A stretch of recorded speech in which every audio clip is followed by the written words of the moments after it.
Kegiatan prasupervisi adalah kegiatan awal yang dilakukan antara supervisor dengan coach sebelum melakukan coaching. Tujuan kegiatan ini antara lain, 1. Menciptakan lingkungan yang mendukung dan terbuka antara coach dengan coache, sehingga komunikasi dapat berlangsung secara jujur dan konstruktif. 2. Mendiskusikan dan menyepakati tujuan spesifik dari observasi, seperti area pembelajaran yang akan difokuskan atau keterampilan tertentu yang ingin dilihat dan kompetensi atau indikator yang akan ditingkatkan. 3. Menjelaskan prosedur observasi, termasuk apa yang akan diamati, bagaimana observasi akan dilakukan, dan bagaimana hasilnya akan digunakan. 4. Membantu coach untuk mempersiapkan diri saat akan observasi, baik dari segi materi yang akan disampaikan maupun strategi pengajaran yang akan digunakan. 5. Mendorong coach untuk merefleksikan praktik coaching mereka saat ini dan mengidentifikasi area yang ingin mereka tingkatkan. Selamat pagi Pak Agung. Selamat pagi Bu Vina. Iya, bagaimana kabarnya hari ini? Alhamdulillah baik. Iya, rencana hari ini Pak Agung mau mengadakan coaching dengan Pak Ruby. Iya. Saya ingin sedikit bertanya ya Pak. Pasti Pak Agung sudah paham apa itu alur tirta. Saya hanya ingin sedikit bertanya. Bapak lebih ingin mengembangkan kompetensi yang mana ya dalam percakapan nanti? Dalam sesi coaching nanti dengan Pak Ruby, saya ingin mengembangkan kompetensi yang ingin menggunakan pertanyaan yang berbobot, Bu. Jadi nanti Pak Agung akan fokus pada pertanyaan yang berbobot ya Pak? Iya. Sudah pasti Pak Agung nanti akan menerapkan prinsip kemitraan, proses kreatif, dan memaksimalkan potensi si klien agar dia dapat menemukan solusinya. Terus dari kompetensi ini apa yang sebenarnya Pak Agung ingin observasi?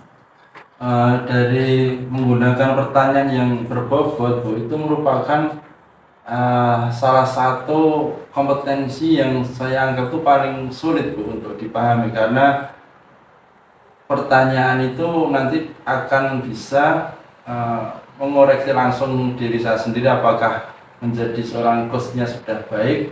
Ketika pertanyaan itu disampaikan, maka itu akan memancing si coachnya itu untuk juga menjawab dengan pertanyaan yang baik sehingga bisa menggali potensi yang dimiliki coach Ibu.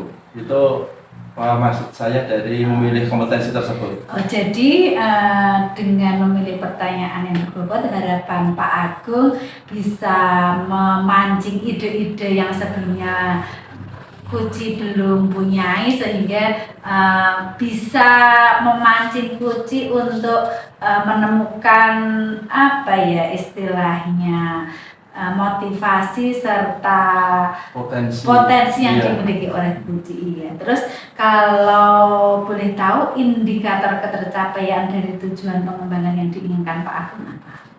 Tentunya dari indikator yang sudah saya buat dalam bentuk rubrik-rubrik dalam nanti sesi coaching, saya memiliki beberapa indikator. Yang pertama, coaching mampu merefleksikan setiap pertanyaan itu sesuai dengan jawaban dari hati nuraninya, sehingga potensi apa yang dia rasakan, apa yang dia rencanakan, apa yang dia identifikasi masalahnya apa, atau itu bisa keluar sepenuhnya. Dengan harapan dari apa yang sudah saya rencanakan tersebut, tentunya saya berharap di akhir sesi coaching nanti coach mampu menggali potensi yang dia miliki untuk memberikan solusi dari masalah yang dihadapi, Bu.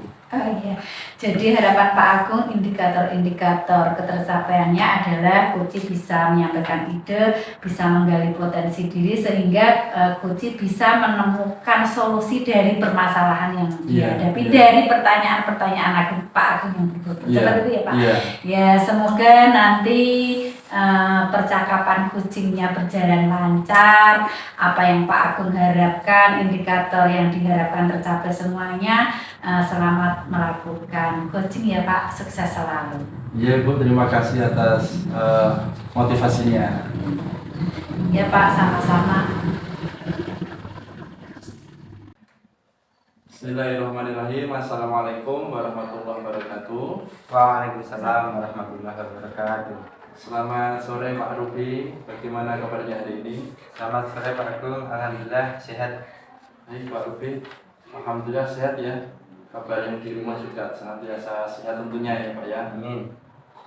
Pak Ruby, kemarin Pak Ruby sempat bertemu dengan saya, kemudian katanya ingin membicarakan sesuatu. Barangkali hari ini bisa diceritakan Pak. Kemarin itu mau cerita apa ya? Iya Pak. Kemarin itu kan mau ketemu Pak Agung, mau minta waktu. Itu saya mau cerita terkait penatan saya Pak dalam mengerjakan tugas. Kan saya itu kan guru kelas 6 Pak. Pada akhir tahun pelajaran ini kan saya harus nulis ijazah. Menulis ijazah itu membutuhkan konsentrasi yang tinggi juga. Tapi selain menjadi guru kelas 6, saya itu juga operator sekolah. Operator sekolah pun juga tidak kalah berat tugasnya, karena ini transisi tahun pelajaran, itu juga memang harus banyak fokus yang dibutuhkan untuk mengerjakan dapodik. Selain itu juga dalam proses ini saya itu sedang mengikuti pendidikan guru penggerak yang memang harus diikuti dengan baik, sehingga tugas-tugas antara guru kelas 6, kemudian operator sekolah, tugas CGP itu datangnya bersamaan, dan saya pun pusing Pak untuk menyelesaikan tugas-tugas yang berat itu semua. Oh, jadi Pak Ruby merasa di akhir semester ini banyak sekali tugas yang datang ke Pak Ruby ya Pak ya? Iya Pak. Datangnya mungkin barangkali juga hampir bersamaan juga ya Pak ya? Seperti tadi disampaikan Pak Ruby, ada yang mulai dari tugas transisi dari dapodik, kemudian penulisan ijazah kelas 6, bahkan sampai ada kegiatan CGP yang banyak sekali menyita waktu dan tenaga Pak Ruby. Sehingga Pak Ruby mungkin merasa apa Pak yang dirasakan saat ini Pak? Perasaan saya untuk sekarang itu ingin menyelesaikan, tapi saya nggak tahu bagaimana caranya Pak. Jadi ini mau ke Pak Agung itu saya mau sharing-sharing kira-kira bagaimana sih tindak lanjut atas kasus ini, karena memang budgetnya hampir bersamaan, harus segera selesai semua Pak. Dari berbagai macam tugas yang dimiliki Pak Ruby terkait dengan tanggung jawab baik itu di sekolah tadi terutama ya Pak ya, itu apakah Pak Ruby memiliki target untuk jangka pendek dan jangka panjang ya Pak?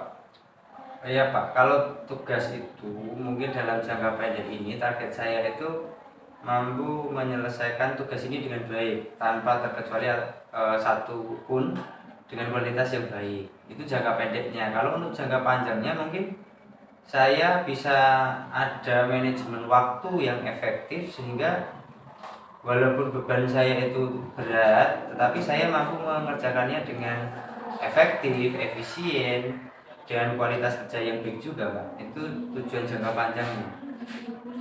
Jadi Pak Ruby menginginkan ada manajemen waktu yang baik sehingga bisa meningkatkan efisiensi dalam pekerjaan juga ya Pak. Ya. Termasuk mungkin meningkatkan produktivitas, meningkatkan juga mengurangi stres terutama mungkin ya Pak ya. Harus itu Pak.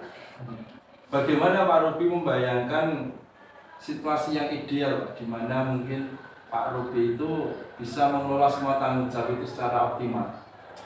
Kalau menurut saya kondisi yang ideal itu tugas yang pertama itu saya bisa mengerjakan dengan skala prioritas dulu. Walaupun datanya bersamaan, tentunya saya harus menyelesaikan berdasarkan skala prioritas. Tapi dengan padatnya tugas itu saya punya waktu untuk istirahat juga, untuk waktu keluarga itu saya juga ingin, karena memang kadang beban seperti ini di sekolah juga kerja terus, di rumah kerja terus, sehingga waktu untuk keluarga ataupun waktu istirahat itu berkurang sangat banyak Pak. Jadi Pak Ruby ingin pekerjaan itu ada skala prioritasnya ya Pak? Ya, ada Pak. Dari skala prioritas yang Pak Ruby sampaikan itu, di antara tugas-tugas tersebut, mana yang Pak Ruby anggap paling banyak memakan waktu dan energi Pak? Untuk tugas-tugas yang sekarang ada yang paling banyak memakan waktu, energi dan fokus itu di penulisan ijazah Pak. Karena memang di situ harus minim sekali kesalahan data, kesalahan tulis, karena memang kalau terjadi kesalahan nanti proses untuk pengadaan ijazahnya pun juga tidak gampang dan tidak cepat. Jadi memang harus fokus benar-benar dalam penulisan ijazah ini Pak. Dari penulisan ijazah yang tadi disampaikan Pak Ruby itu merupakan salah satu prioritas yang Paling tinggi. ya. Itu tantangan yang Pak Ruby hadapi apa Pak saat ini? Tantangan yang terutama itu adalah yang pertama manajemen waktu, karena memang juga waktunya juga tidak banyak lagi, itu harus segera selesai. Kemudian tantangan yang kedua adalah tetap fokus menulis ijazah, tetapi kan kadang itu tugas lain juga kadang Tentang bersamaan. harus segera juga gitu. Jadi memang itu dua tantangan yang cukup besar untuk saya saat ini. Kalau di antara skala 1 sampai 10 Pak, kira-kira Pak Ruby itu di angka berapa Pak dalam mengkondisikan manajemen waktu itu Pak, mengkondisikan diri Pak Ruby sendiri? Nah, untuk skala itu terkait manajemen waktu, mungkin saya masih di angka 4 Pak, karena memang sangat berantakan sekali manajemen waktu dan bidang tugas saya saat ini. Iya Pak. Iya. Jadi Pak Ruby memberi nilai 4 karena saat ini mungkin masih berantakan sekali dalam waktu-waktu ya Pak. Sangat Pak Agung. Kalau waktu itu biar bisa dimanajemen dengan baik, menurut Pak Ruby kira-kira langkah yang bisa Pak Ruby ambil apa Pak? Untuk sekarang langkah pertama yang mungkin bisa saya ambil adalah mengidentifikasi tugas-tugas dari setiap bidangnya tadi berdasarkan urgensinya dan kepentingannya sekarang Pak. Jadi saya nanti bisa mungkin menyelesaikannya dulu, tetapi juga tidak bisa mutlak meninggalkan tugas-tugas yang lain. Itu mungkin langkah pertama saya. Jadi menimbang beberapa tugas-tugasnya dan urgensinya yang Ya, dipentingkan dulu ya, Pak ya. benar Pak. Kemudian Pak Ruby, apakah ada teknik yang bisa Pak Ruby gunakan mungkin dalam membagi waktu, dalam manajemen waktu maupun membagi pekerjaan itu sehingga Pak Ruby merasa tidak kewalahan Pak? Oh iya, ketika Pak Agung tanya itu, aku teringat Pak Agung. Dulu itu aku pernah menggunakan metode Pomodoro Pak Agung. Jadi metode itu saya gunakan untuk menuju skala prioritas pekerjaan-pekerjaan. Iya, Pak Agung, saya dulu pernah menggunakan metode Pomodoro tersebut. Wah, baik sekali Pak Ruby yang memiliki metode Pomodoro. Bagaimana metode Pomodoro itu kemudian bisa membantu Pak Ruby untuk mengatur prioritas dari tugas-tugas yang ada Pak? Iya, jadi di dalam penggunaan metode itu saya memberikan tugas-tugas tersusun sistematis berdasarkan urgensinya dan ada due date-nya Pak. Jadi saya harus mengerjakan itu sampai kapan, tugas yang selanjutnya juga, sehingga metode itu bisa membantu saya untuk menyelesaikan semua tugas dengan baik. Itu ya Pak. Jadi bagus sekali tadi yang sudah disampaikan Pak Kopi terkait dengan metode Pomodoro. Kemudian dari dukungan mungkin yang Pak Kopi miliki selain bantuan dari sebuah sistem Pomodoro tadi, ada tidak Pak bantuan dari mungkin dari sumber daya yang lain yang bisa Pak Kopi gunakan? Kalau terkait bantuan dari sistem tersebut ada Pak. Kalau di sekolah tentunya ada rekan sejawat yang bisa membantu. Kalau memang dari faktor lain mungkin juga di rumah bisa dibantu istri karena memang profesinya sama, sehingga dua faktor tersebut menjadi sumber daya tersendiri untuk membantu tugas saya terselesaikan dengan baik. Jadi Pak Ruby sampaikan ada sistem yang bisa mendukung Pak Ruby dalam manajemen waktu, kemudian ada juga dari dukungan dari rekan sejawat, bahkan di keluarga juga istri siap membantu. Dari semua rencana yang Pak Ruby sampaikan tadi, kira-kira kapan Pak rencana itu mau Pak Ruby realisasikan atau mau diterapkan? Untuk mengaplikasikan metode tersebut mungkin saya lakukan minggu depan Pak, karena memang minggu ini saya mungkin harus mengkoordinasikan dulu dengan rekan sejawat, kemudian juga dengan istri, karena itu juga menjadi daya dukung untuk menyusun skala prioritas dari kerjaan-kerjaan yang mungkin saya sebut banyak tadi. Jadi Pak Ruby akan memulainya minggu depan, tapi harus menerapkan perencanaannya lebih matang lagi ya Pak ya. Kemudian bagaimana Pak Ruby akan memonitor atau mengevaluasi terhadap rencana-rencana yang mungkin Pak Ruby sudah susun itu Pak? Untuk memonitor saya bisa melakukan refleksi mingguan Pak. Jadi dalam satu minggu tersebut apakah target dalam minggu itu tercapai atau tidak. Kalau memang tercapai, saya bisa melanjutkannya karena memang sudah tercapai. Kalau memang belum tercapai, saya mungkin bisa menggunakan alternatif lain untuk menyelesaikannya, atau kan metode lain untuk menyelesaikannya, atau menambah daya dukung yang lainnya. Jadi itu salah satu alat untuk memonitor dan mengevaluasi metode yang sudah saya pilih tadi. Jadi untuk memonitor atau mengevaluasi rencana yang Pak Ruby sudah rencanakan, maka nanti Pak Ruby akan mencoba memonitor kemajuan pada setiap akhir kegiatan. Kalau rencana ini berhasil Pak, dan itu menjadi sebuah kesuksesan tersendiri buat Pak Ruby, apa yang Pak Ruby rasakan? Yang pertama adalah senang dan memberikan sebuah rasa bangga karena memang beban dan tanggung jawab saya berhasil saya kerjakan dengan amanah.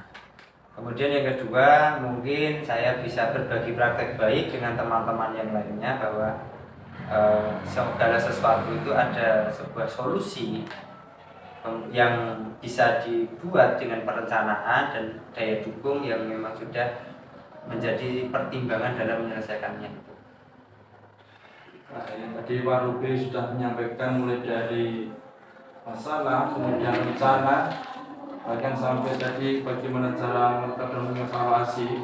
Bahkan Pak Ruby bisa membuat kesimpulan kalau hal ini akan berjalan dengan baik, maka Pak Ruby tentu akan lebih merasa bangga dan percaya diri dalam menghadapi tantangan-tantangan berikutnya ya Pak ya. Terakhir Pak Ruby, bagaimana Pak Ruby bisa terus untuk memberikan dorongan dan motivasi pada diri sendiri, untuk Pak Ruby sendiri ya, agar terus berkomitmen pada rencana yang Pak Ruby sudah buat tadi? Ya Pak, salah satu upaya yang bisa saya lakukan untuk menjaga motivasi diri, yang pertama adalah orientasi tujuan saya dalam bekerja, bahwa segala sesuatu tanggung jawab saya itu pasti saya mampu. Sehingga yang pertama saya fokus pada tujuan. Yang kedua, untuk menjaga motivasi saya bisa merefleksikan diri bahwa saya harus menjadi orang yang amanah. Jadi memang dua faktor ini saya harus pegang dengan kuat untuk menjaga motivasi saya, bahwa beban yang diberikan kepada saya itu merupakan sebuah amanah, sebuah tanggung jawab yang harus saya selesaikan dengan berbagai cara, salah satunya metode dan mempertimbangkan daya dukung yang lainnya. Baik tadi sudah disampaikan ketika rencana ini akan berhasil, kemudian Pak Ruby harus memotivasi Pak Ruby sendiri. Maka Pak Ruby menyimpulkan ada dua faktor yang itu bisa menjadi motivasi diri sendiri Pak ya. Yang pertama yaitu tadi fokus pada tujuan, yang kedua adalah merefleksikan bahwa itu adalah amanah yang harus dikerjakan. Sehingga Pak Ruby merasa manajemen waktu itu bisa diatur itu Pak. Terima kasih Pak Ruby atas coaching hari ini. Semoga Pak Ruby tetap bisa mengatur waktunya, biar bisa fokus juga dalam pekerjaan, juga dalam keluarga juga merasa tidak ditinggalkan karena kesibukan belajar, kesibukan bekerja. Baik, terima kasih Pak Ruby. Sekali lagi kami ucapkan terima kasih. Assalamualaikum warahmatullahi wabarakatuh. Waalaikumsalam warahmatullahi wabarakatuh. Kegiatan pasca supervisi adalah kegiatan akhir yang dilakukan antara supervisor dengan coach setelah melakukan coaching. Tujuan kegiatan ini antara lain, 1. Menyampaikan temuan dari observasi secara objektif dan berdasarkan data yang dikumpulkan, serta memberikan umpan balik yang membangun untuk peningkatan kinerja. 2. Mengajak coach untuk merefleksikan pengalamannya selama observasi, termasuk apa yang berjalan baik dan area yang masih perlu ditingkatkan. 3. Mengidentifikasi kekuatan dan kelemahan dalam praktik pengajaran serta menyusun rencana pengembangan profesional untuk mengatasi kelemahan tersebut. 4. Menetapkan langkah-langkah konkret yang akan diambil oleh COAC untuk memperbaiki dan mengembangkan praktik coaching berdasarkan umpan balik yang diberikan. Selamat pagi Pak Ageng. Wah, asik sekali kayaknya tadi proses coachingnya. Saya jadi mendengarnya jadi ikut senang. Ternyata coachingnya ternyata akhirnya bisa menemukan solusi dari permasalahan yang dihadapinya. Tapi kalau boleh tahu ya Pak Ageng, kalau Pak Agung menilai diri sendiri waktu pelaksanaan coaching tadi, Pak Agung menilai diri sendiri dari angka 1 sampai 10, Pak Agung menilai diri sendiri di angka kisaran berapa Pak Agung? Iya Ibu, jadi tadi waktu sesi coaching itu sebenarnya saya itu masih agak kaku juga ya dalam menerapkan soal-soal yang berbobot, kemudian mungkin memposisikan badan, terus menggunakan teknik-teknik yang sudah saya pelajari seperti teknik stop dan sebagainya. Tapi saya itu berusaha fokus ya, mendengarkan coach dalam berbicara, menjawab pertanyaan dan juga menghadirkan sepenuhnya Bu. Jadi tadi yang saya bisa refleksikan dari pengalaman sesi coaching hari ini, itu saya merasa sudah berusaha menjalankan alur tirta itu secara baik ya. Kemudian tadi juga coach sudah memberikan refleksi, motivasinya juga sudah tumbuh, artinya kompetensi yang dimiliki coach sudah ada Bu, jika sudah disampaikan juga dalam sesi coaching tadi. Iya, jadi bisa dikatakan Pak Agung sudah berhasil memancing si coach, menumbuhkan ide-ide, memotivasi potensi diri yang ada di dalam diri coach sehingga masalahnya bisa terselesaikan ya Pak. Terus berdasarkan kalau boleh saya menyampaikan hasil pengamatan saya tadi, apakah Pak Agung ingin punya standar yang lebih tinggi ketika melakukan kegiatan coaching selanjutnya? Ya Bu, tentunya saya berharap ini merupakan menjadi salah satu pembelajaran buat saya dalam sesi coaching ya Bu ya. Tentunya ke depan saya harus lebih belajar lagi sehingga memiliki standar yang lebih tinggi, terutama dalam menghadapi coach yang mungkin memiliki masalah yang berbeda mungkin. Jadi dalam sesi kehadiran penuh saya mungkin bisa mendengarkannya lebih aktif lagi, kemudian dalam merancang pertanyaan-pertanyaan itu juga pertanyaan yang berbobot yang mampu lebih menggali potensi dari si coach tersebut. Jadi kalau boleh saya tahu dari pelaksanaan coaching tadi, indikator pencapaian yang telah Pak Agung inginkan apakah sudah tercapai sepenuhnya? Ya Bu, untuk indikator waktu awal pra supervisi tadi saya juga menyampaikan salah satu indikatornya adalah coach mampu membuat refleksi diri maupun afirmasi yang itu bisa menggali potensinya. Tadi di akhir sesi coachingnya Pak Ruby itu sudah mampu memahami inti dari permasalahannya, kemudian beliau juga bisa merencanakan aksi yang akan dibuat sampai ke bentuk tanggung jawabnya nanti ketika rencana itu dijalankan seperti apa sudah bisa, Bu. Ya, berarti secara garis besar indikator sudah tercapai Iya. ya Pak. Terus rencana tindak lanjut selanjutnya apa yang ingin Pak Agung lakukan? Untuk rencana selanjutnya, tindak lanjutnya adalah saya akan tetap mempelajari sesi coaching menggunakan kompetensi dengan alur cerita ini agar lebih mendalam lagi. Itu akan saya implementasikan dalam kegiatan sehari-hari saya, mungkin di kelas dengan murid saya atau dengan rekan guru juga di sekolah. Dan tentunya saya juga akan memberikan pengimbasan pada rekan-rekan yang lain terkait dengan coaching menggunakan alur cerita ini, Bu. Oh iya, semoga rencana tindak lanjut yang Pak Agung rencanakan bisa terlaksana ya Pak. Ya. Terus untuk pertanyaan terakhir, selain kompetensi menggunakan pertanyaan yang berbobot, apalagi yang ingin Bapak kembangkan, kompetensi lain yang ingin Bapak kembangkan dalam melakukan coaching yang barusan dilakukan? Kompetensi yang ingin saya lakukan, misalkan mendengarkan secara penuh, itu mungkin perlu saya kembangkan lagi juga, karena di beberapa sesi terkadang fokus saya kadang teralihkan oleh beberapa hal, misalkan sekilas teringat sesuatu, jadi kan fokus saya untuk coach itu juga agak kurang tadi. Luar biasa sekali Pak Agung, ternyata indikator sudah tercapai semua. Si coach juga bisa menemukan solusinya dengan baik. Rencana-rencana Pak Agung semoga dapat terlaksana di rencana berikutnya. Terima kasih Pak Agung, sukses selalu. Terima kasih telah memberikan kesempatan saya untuk mensupervisi. Semoga kedepannya Pak Agung lebih baik lagi. Iya, Bu. Terima kasih atas masukannya. Iya, terima kasih Pak Agung. Iya.